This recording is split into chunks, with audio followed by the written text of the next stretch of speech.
right, people. Mr. Right here with lesson 4.5 for the clarinet. We'll be talking about how to play basic note values with a fully assembled clarinet. Just to review, whole notes, 4 beats of sound, whole note rest, 4 beats of silence.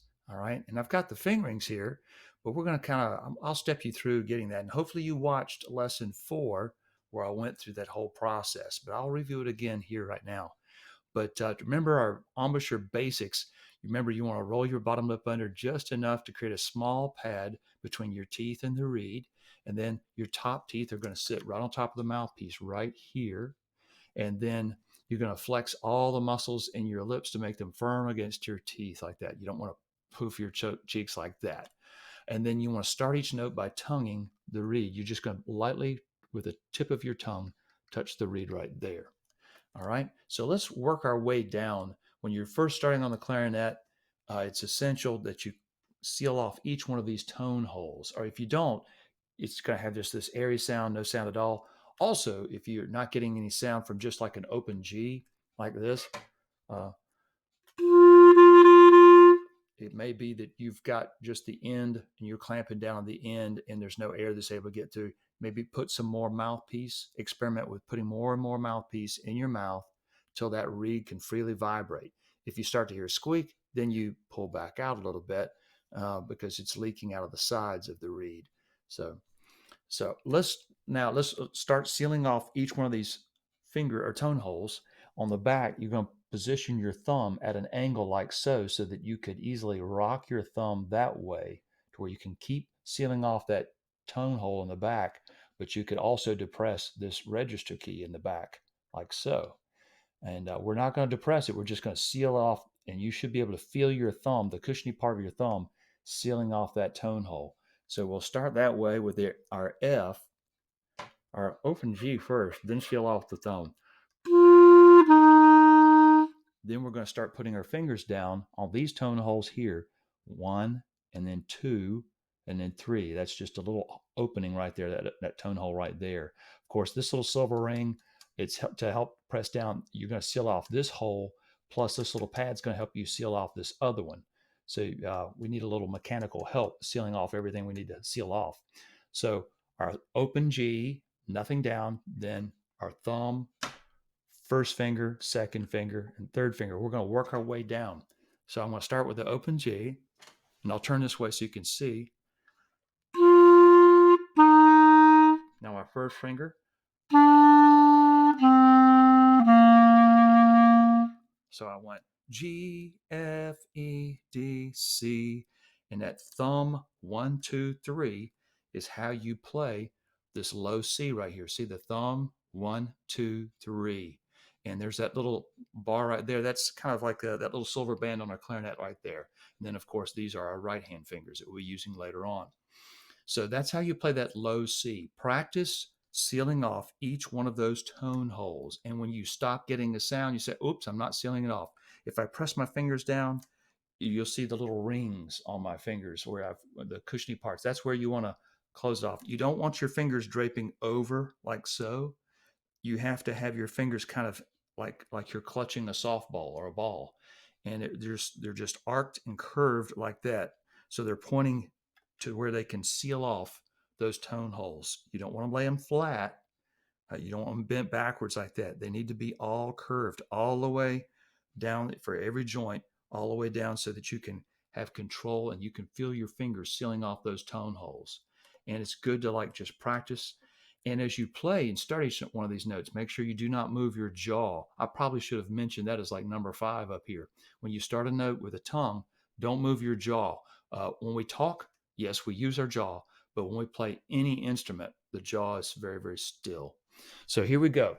So here we're going to start off with that low C. You may want to work your way down to it. You could stop the video if you need to, but get to where you can play that low C. And again, I'm just taking my tongue and just touching that reed very lightly with a burst of air.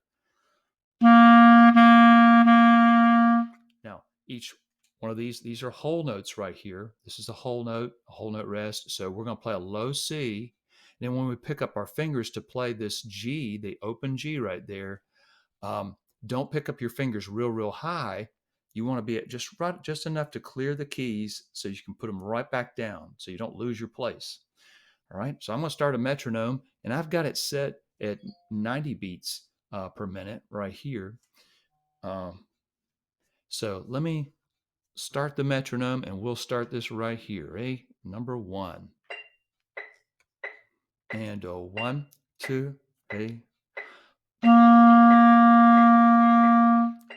Then we play the open G. Back to the low C. Then open G.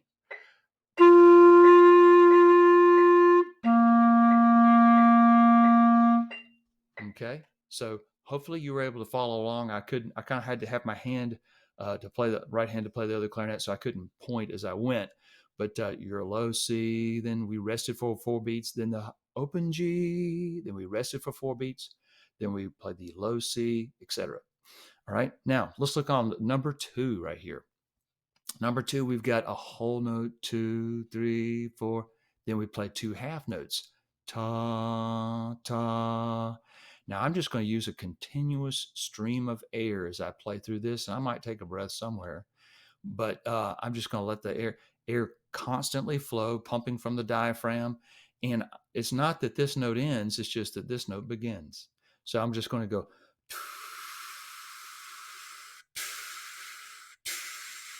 as the metronome clicks off the beats, right? So here is number 2. 1, 2, 3.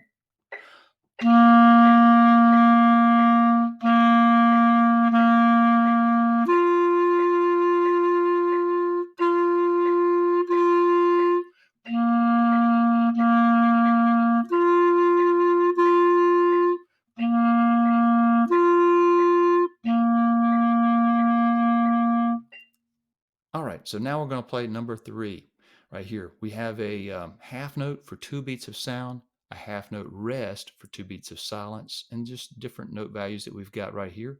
And so let's try this. And if you can't remember which one is which, like the half note rest, the whole note rest, which one's which?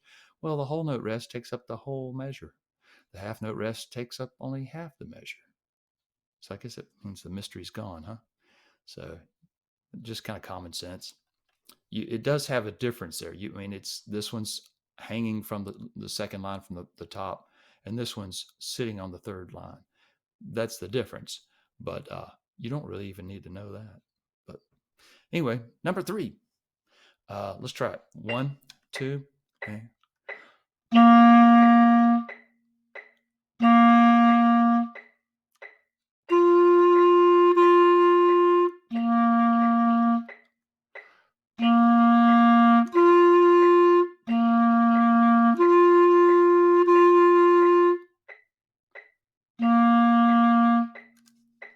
All right, stop. And now we go on to number 4. We play a low C for 2 beats, rest, rest, G, C, rest, rest, G, C. So you got it. Ready? Let's try number 4. 1, 1, 2, and.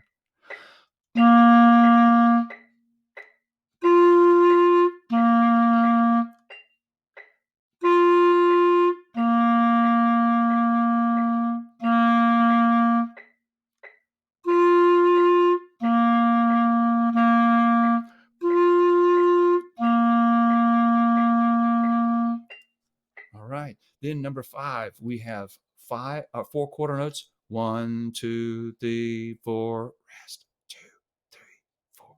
1, 2, 3, 4. Like so. All right. So let's try this one now. Number 5. 1, 2.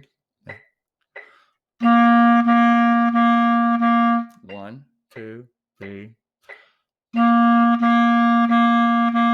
1, 2, 3.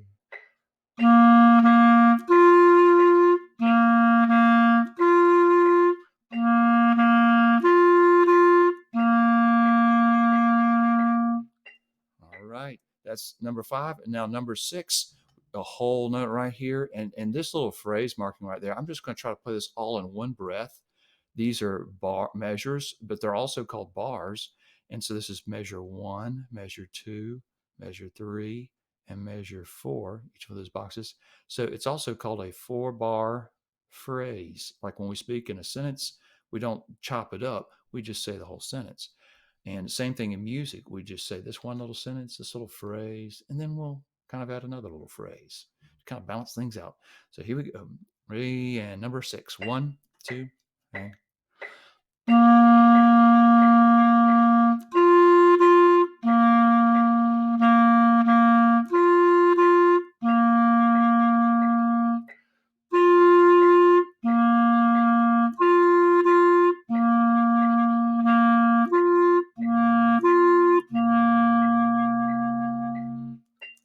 All right. Now, number 7, ta, ta, rest.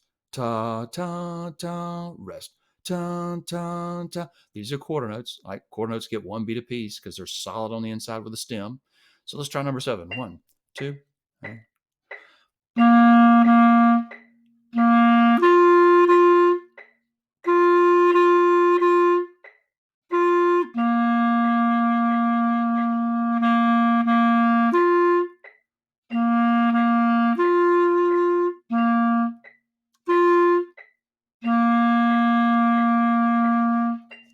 All right. And then number 8, we're playing every other beat right here and then doing some other patterns. Let's try number 8. 1, 2.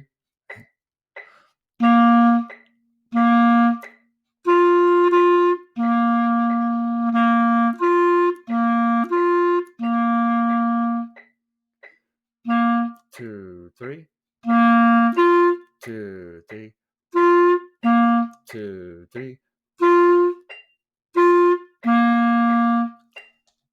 All right.